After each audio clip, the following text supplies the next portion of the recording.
నమస్కారం అండి. Welcome to open talk. నేను మీ పవన్ కృష్ణమూర్తి.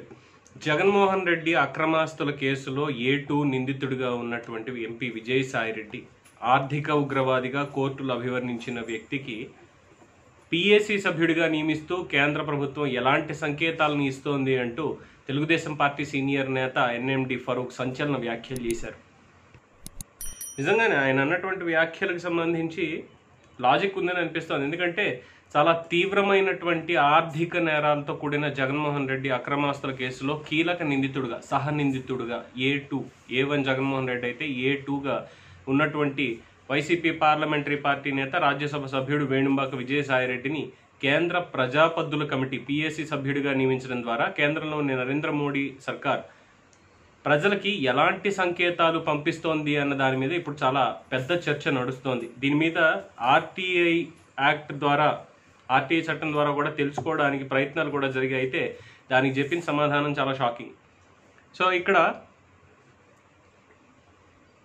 ఇదే విషయాన్ని ప్రస్తావిస్తూ టీడీపీ కేంద్రం తీసుకున్నటువంటి నిర్ణయాన్ని పునఃపరిశీలించాల్సిందే అని కూడా డిమాండ్ చేస్తోంది. ఈ మేరకు టీడీపీ సీనియర్ నేత మాజీ మంత్రి NMD ఫరూక్ సంచలన వ్యాఖ్యలు చేశారు.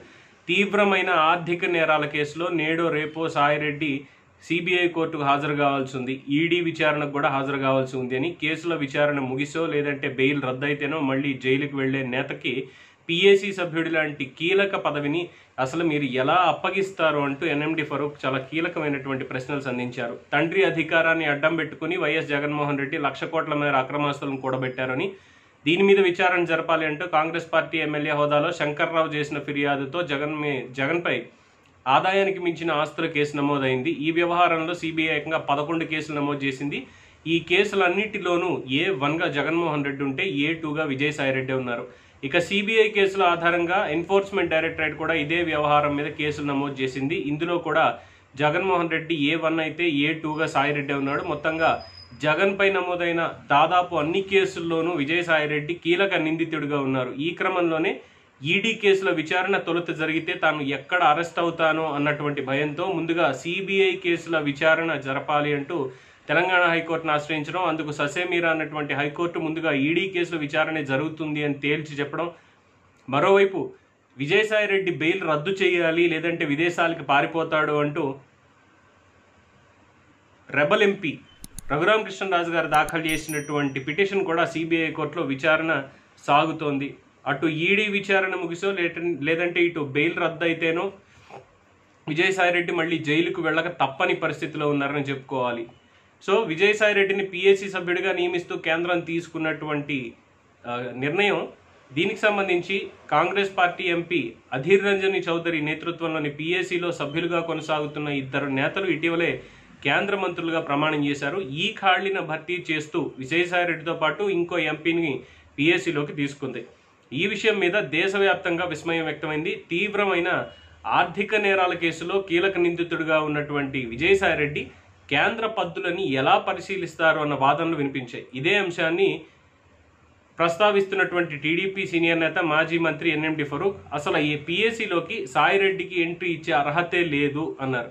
1,000 కోట్ల అక్రమాస్తులకు సంబంధించిన నిందితుడు ప్రభుత్వ జమా ఖర్చులను ఎలా పరిశీలిస్తారు అంటూ ఆయన ప్రశ్నించారు. సాయిరెడ్డికి PAC పదవి అంటే దొంగ చేతికి తాళాలు ఇచ్చినట్టేనని కూడా ఆయన సంచలన వ్యాఖ్యలు చేశారు. అయినా సరే తీవ్ర ఆర్థిక నేరాల్లో చిక్కుకున్న నేతకి PAC సభ్యత్వం కట్టబెట్టి కేంద్ర ప్రభుత్వం దేశానికి ఎలాంటి సందేశం పంపిస్తోంది అంటూ కూడా ఆయన ప్రశ్నించారు. ED కేసులో CBI కేసులో సాయిరెడ్డి జైలుకి వెళ్ళడం ఖాయమని, అలాంటి నేతకు PAC సభ్యత్వం ముమ్మాటికి తప్పే అంటూ NMD ఫరూక్ తేల్చేశారు.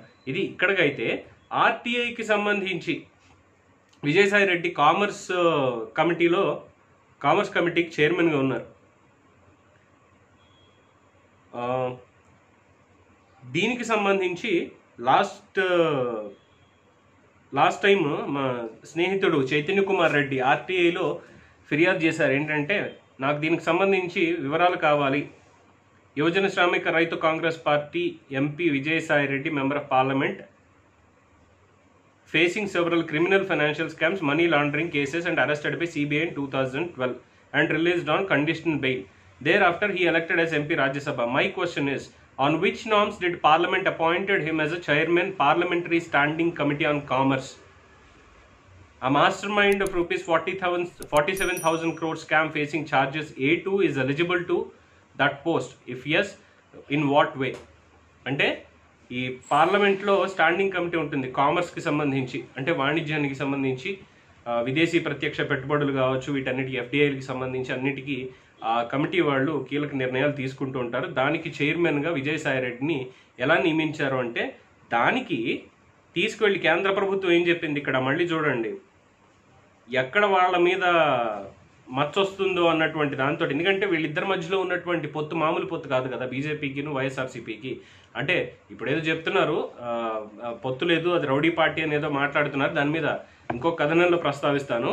సో ప్రస్తుతానికి ఈ విజయసాయి రెడ్డికి ఉన్నటువంటి అర్హత ఏంటి, ఈ కామర్స్ కమిటీ సభ్యుడిగా కొనసాగడానికి, చైర్మన్గా కొనసాగడానికి, అలాగే పిఏసీ కమిటీలో, పబ్లిక్ అకౌంట్స్ కమిటీలో సభ్యుడిగా ఉండడానికి ఈయనకున్న అర్హత ఏంటి అసలు? ఇన్ని కేసుల్లో ఆర్థిక నిందితుడిగా ఉన్నటువంటి వ్యక్తి ఎలాగాని అడిగితే, సరే పిఎస్సి గురించి ఇంకా ఏం అడగలేదు, పిఎస్సి గురించి ఇంకా డిస్కషన్ నడుస్తోంది. ఈ కామర్స్ కమిటీ చైర్మన్గా ఉన్నాడు అన్నదానికి అడిగితే, it is informed that appointment of chairpersons of department related parliamentary standing committee falling under the administrative domain of Rajya Sabha is solely at the direction of honourable chairman Rajya Sabha. అంటే స్ట్రైట్గా తీసుకెళ్లి వెంకయ్య నాయుడు గారి మీద పడేస్తున్నారు.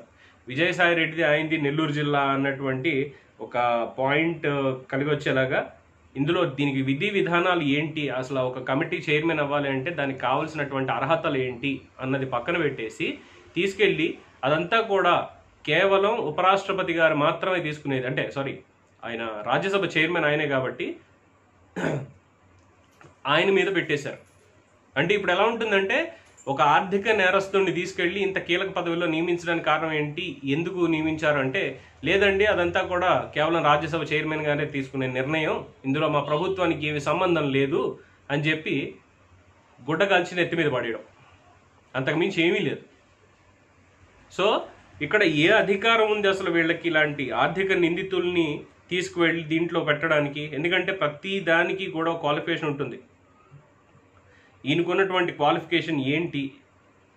సో దీనికి సంబంధించి చెప్పమంటే, విజయసాయి రెడ్డి నియామకానికి సంబంధించి ఉపరాష్ట్రపతి మీద తోసేశారు. ఇప్పుడు పిఎస్సికి సంబంధించి ఏం సమాధానం చెప్తారు అంటే, లేదు మాకు 1,00,000 ఉన్నాయి, అందుకే ఆయన్ని మేము చాలా మాస్టర్ మైండ్ అని చెప్పి ఊహించుకుని మేము ఇందులో ఇచ్చేసాము ఆయనకి ఏకగ్రీవంగా, ఇంకా వేరే నామినేషన్స్ కూడా ఏం రాలేదు, మాకు మంచి పొత్తు అండర్స్టాండింగ్ అనేది ఉంది, కొన్ని విషయాల్లో ఏదో విభేదాలు ఇవన్నీ నడుస్తూ ఉంటాయి అని చెప్పి ప్రజలకు చెప్తున్నారా? అంటే ఆర్థిక నేరస్తుడిగా, ఒకవేళ ఆయన మీద కేసులు లేవు, ఆయన క్లీన్ అండ్ గ్రీన్గా బయటకు వచ్చేసారు అంటే, అప్పుడు నిజంగానే తీసుకెళ్ళి మన ఫైనాన్స్ మినిస్టర్లోనో పెట్టేసేయండి, ఏం పర్వాలేదు, ఎవ్వరికి ఎటువంటి మొహమాటం ఉండదు అందులో. కానీ ఇంకా కేసులు నడుస్తున్నాయి, ఎన్ఫోర్స్మెంట్ డైరెక్టరేట్ కేసులు వాదిస్తున్నారు, వాటిల్లో అభియోగాలు నమోదు అవుతుంది, అందులో తేలితే గనక ఖచ్చితంగా జైలుకి వెళ్ళేటువంటిది. ఇప్పటికీ కండిషనల్ బెయిల్ మీద ఉన్నటువంటి వ్యక్తికి ఇటువంటి పదవిని ఏ విధంగా ఇస్తారు? ఇంకా మాట్లాడితే అసలు రాజ్యసభ నుంచే బర్తరఫ్ చేయాలి. అలాంటిది చేయకుండా కేంద్ర ప్రభుత్వం ఈ రకమైనటువంటి నిర్ణయాలు తీసుకోవడం ఏంటి అనే చర్చ ఇప్పుడు దేశవ్యాప్తంగా జరుగుతోంది. మరి సమాధానాలు చెప్తారా, దాటేస్తారా అన్నది వేచి చూడాల్సిందే.